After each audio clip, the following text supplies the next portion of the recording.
Bismillahirrahmanirrahim, kita mulai lagi segmen keempat. Anda masih menyaksikan debat Capres-Cawapres Pemilu 2019. Ya, kita berikan semangat karena dalam segmen ini akan kita lakukan sesi debat terbuka. Pasangan calon presiden dan wakil presiden akan mengajukan pertanyaan dan berinteraksi secara langsung. Pasangan calon presiden dan wakil presiden mendapatkan kesempatan yang sama untuk melempar pertanyaan sebagai pembuka debat, kemudian dijawab, ditanggapi, dan kemudian ditanggapi kembali. Perhatikan, durasi mengajukan pertanyaan hanya 2 menit, kemudian untuk menjawab juga 2 menit, dan saling menanggapi masing-masing 2 menit. Jadi total durasi kita untuk debat terbuka adalah 8 menit. Ini adalah sesi pertama dari debat terbuka. Kami sebagai moderator bertugas mengawal jalannya debat agar berjalan dengan tertib dan juga mengingatkan saat waktunya harus bergantian. Kita minta Bapak-Bapak fokus karena 4 tema debat adalah ekonomi, kesejahteraan sosial, keuangan, dan investasi, serta perdagangan dan industri. Kami persilahkan calon presiden dan wakil presiden nomor urut 01, Bapak Joko Widodo dan Pak Ma'ruf Amin, untuk memulai bertanya pada sesi pertama debat terbuka. Waktunya 2 menit dimulai saat Anda bertanya.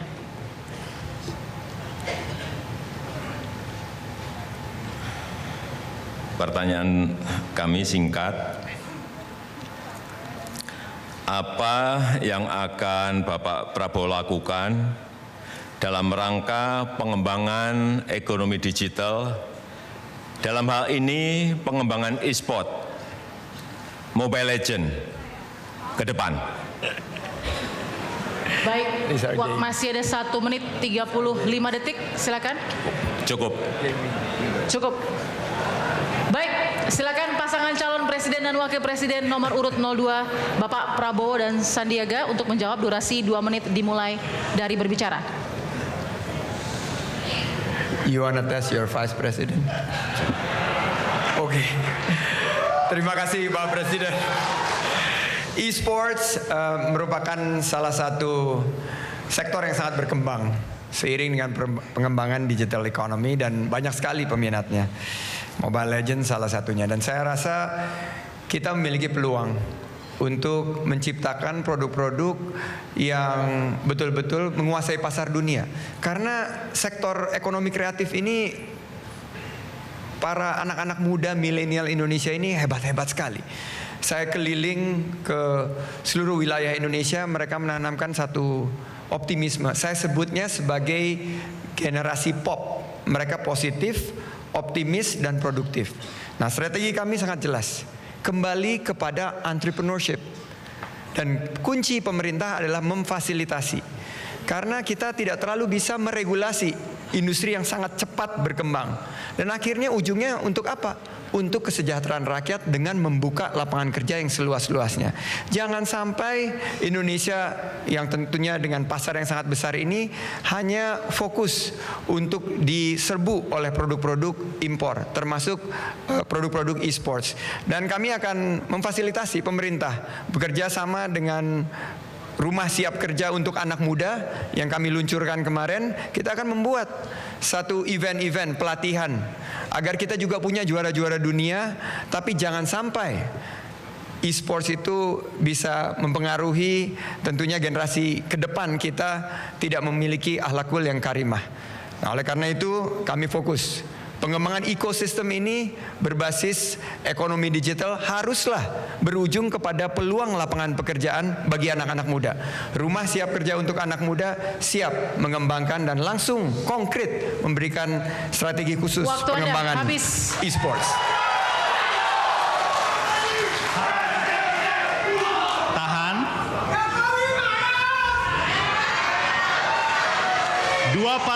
Dua pendukung harap tenang. Oke, sudah dijawab. Silakan pasangan calon presiden dan wakil presiden nomor urut 01 menanggapi. Waktunya 2 menit. Kita sebagai pemerintah memang harus cepat tanggap dan respon cepat terhadap perubahan-perubahan global yang saat ini terjadi. Barang-barang baru masuk begitu cepatnya setiap hari. ada artificial intelligence, Internet of Things, big data, virtual reality, kalau di bidang keuangan Bitcoin, cryptocurrency, ini pun juga sama. Ini ada sebuah profesi yang sekarang ini anak-anak muda senang menjadi gamer, menjadi gamers. Oleh sebab itu pemerintah membangun infrastruktur digital, baik broadband dengan kecepatan tinggi, palaparing, 4G, sehingga anak-anak muda kita memiliki infrastruktur dalam mengembangkan profesinya sebagai gamers.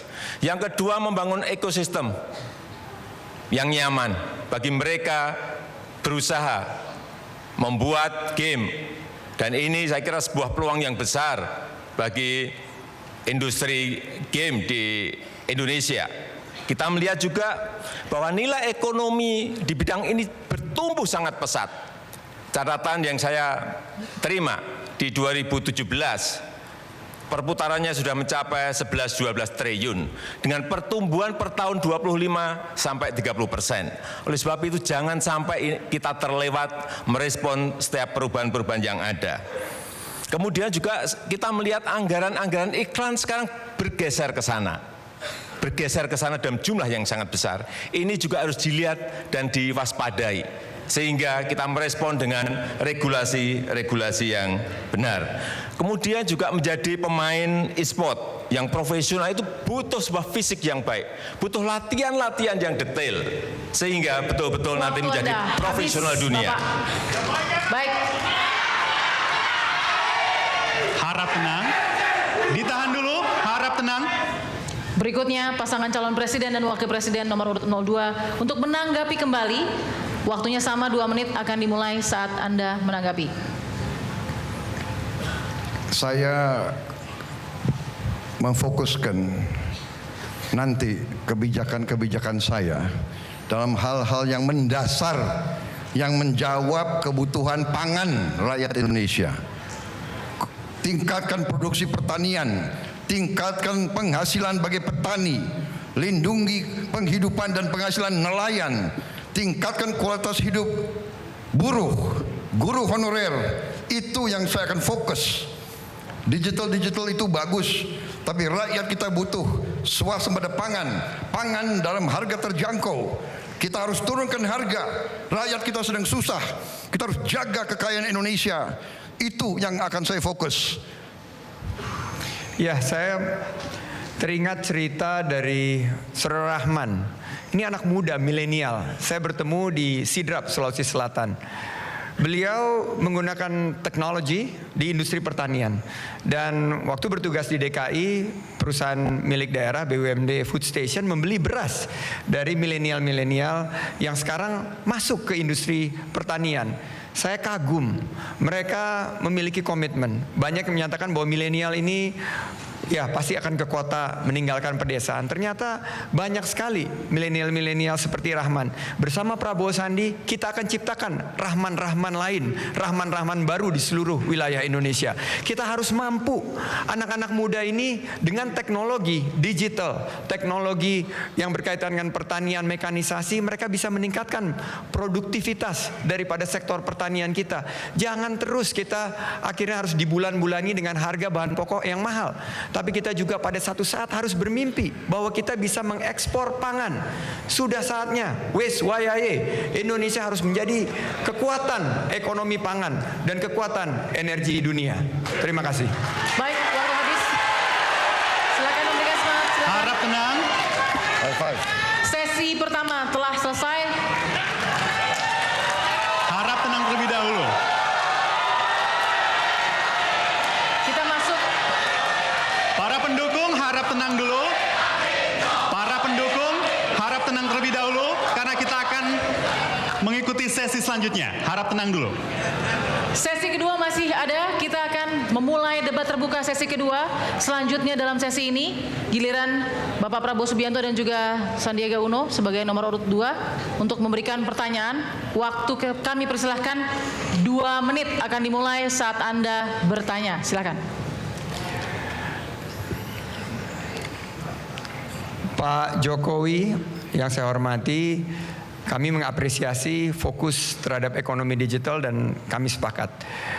Namun pendekatan penyelesaian masalah berkaitan dengan pelayanan masyarakat untuk sembako murah, untuk prakerja dan lain sebagainya itu sangat tidak menggunakan kekuatan teknologi digital.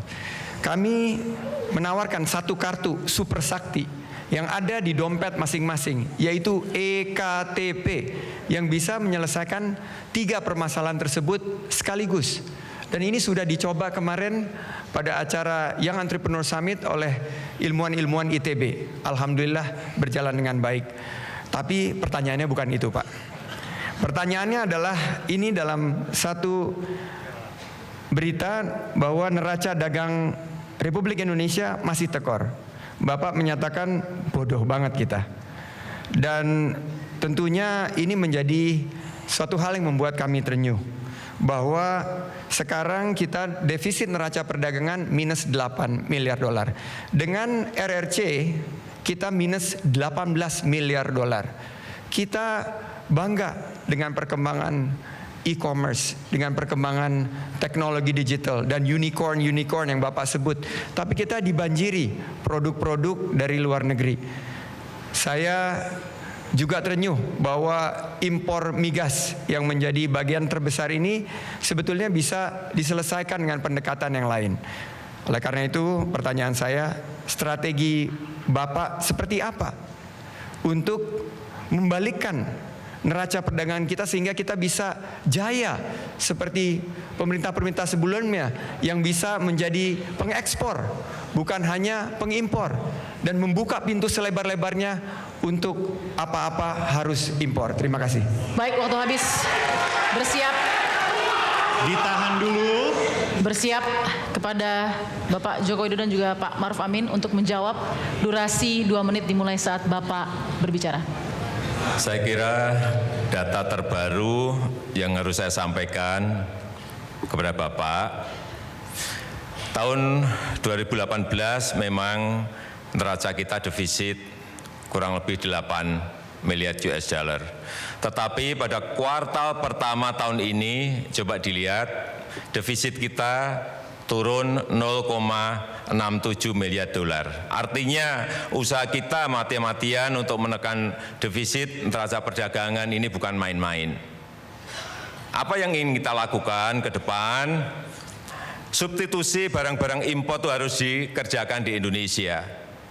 Petrochemical ini harus industrinya harus ada di Indonesia karena terbesar impor kita ada di situ. Kemudian minyak dan gas. Kita telah mulai membangun refinery. Dan dengan pembangunan ini, ke depan saya yakin bahwa defisit ini akan bisa kita hilangkan. Memang kuncinya adalah membangun industri di dalam negeri. Oleh sebab itu, ke depan tadi sudah saya sampaikan bahwa industrialisasi, hilirisasi ini menjadi kunci dan itu harus kita paksa dengan kebijakan. Kita juga sudah melakukan pembatasan yaitu setiap ekspor produk-produk yang berkaitan dengan sumber daya alam itu harus pakai LC. Ini untuk membatasi agar tidak terjadi transfer pricing antara kita dengan pembeli-pembeli yang ada di luar. Dan kita harapkan dengan cara-cara ini, tapi ini memang memerlukan waktu. Percayalah, tidak mungkin balik tangan langsung selesai. Bapak. Baik. Harap tenang dulu. Silakan pasangan calon presiden dan wakil presiden nomor urut 02 untuk menanggapi, waktunya 2 menit. Ya, tentunya kami melihat bahwa ujungnya itu apa yang dirasakan masyarakat.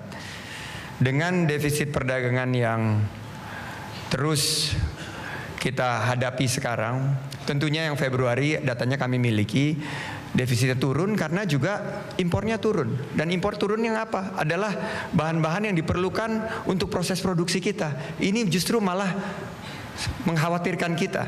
Tapi kita kembali ke poin utama, bahwa kalau kita mengalami defisit neraca perdagangan dan kita buka pintu impor sebesar-besarnya, mestinya harga-harga bahan pokok kita itu terjangkau, murah.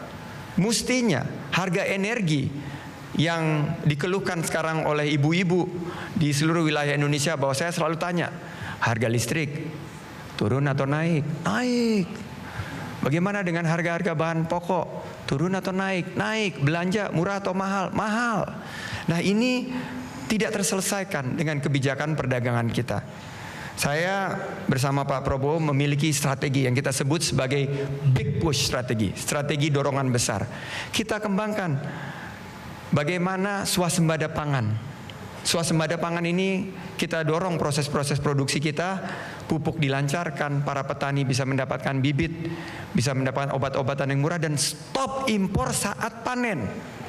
Untuk energi, kita harus bangun biofuel. Kita punya 10 juta hektar lahan rusak, lahan terlantar kita bangun. Sehingga apa yang terjadi, Ibu Mia di Tegal mengeluh bahwa biaya tagihan listriknya tadinya 300-400 ribu, sekarang sudah di atas 1 juta. Ini yang harus kita selesaikan. Bersama Prabowo Sandi kita akan turunkan harga listrik, kita akan pastikan harga-harga sembako murah tanpa usaha menerbitkan kartu-kartu baru. Waktu habis. Terima kasih. Berikutnya. Oke, para pendukung harap tenang terlebih dahulu. Para pendukung harap tenang terlebih dahulu. Baik, berikutnya pasangan calon presiden dan wakil presiden nomor urut 01 untuk menanggapi kembali. Waktunya 2 menit dimulai saat menanggapi. Silakan Bapak. Saya kira seperti tadi disampaikan Bapak bahwa ingin menggunakan biofuel itu sudah kita lakukan dan sudah kita mulai dengan yang namanya B20 yang sebentar lagi akan kita naikkan lagi menjadi B50 yang akan sebentar lagi nanti juga akan kita naikkan lagi menjadi B100 sehingga impor minyak kita menjadi berkurang. Cara-cara ini sudah kita mulai, kita lakukan, tetapi sekali lagi ini ekonomi makro, bukan ekonomi mikro yang sekali bangun langsung bisa jadi. Nggak bisa juga seperti Bapak tadi sampaikan. Ini ibu ini mengelola ekonomi makro. Agregat produksi itu bukan hanya orang per orang seperti itu jadikan patokan, nggak bisa. Tidak bisa. Kita harus ngerti bahwa yang namanya ekonomi makro itu agregat produksi dan sisi permintaan sekali lagi. Ini harus kita ngerti. Bukan ekonomi mikro yang kita bicarakan ini ekonomi negara. Jadi sangat berbeda sekali. Kita harus ngerti dari sisi supply, dari sisi demandnya secara garis besar seperti apa, harus betul-betul harus memakai angka-angka yang didasarkan dari data-data dan dari survei-survei. Tidak mungkin kita melakukan kebijakan hanya berdasarkan 1 atau 2 orang atau 3 orang yang menyampaikan keluhan kepada Bapak, dan itu sering Bapak sampaikan sebagai contoh-contoh terus-menerus. Saya kira dalam mengelola ekonomi makro tidak bisa seperti itu menurut saya. Pengalaman saya tidak bisa seperti itu. Cukup Bapak, masih ada waktu? Mau ditambahkan? Baik. Baik, kita beri tepuk tangan yang meriah para pendukung.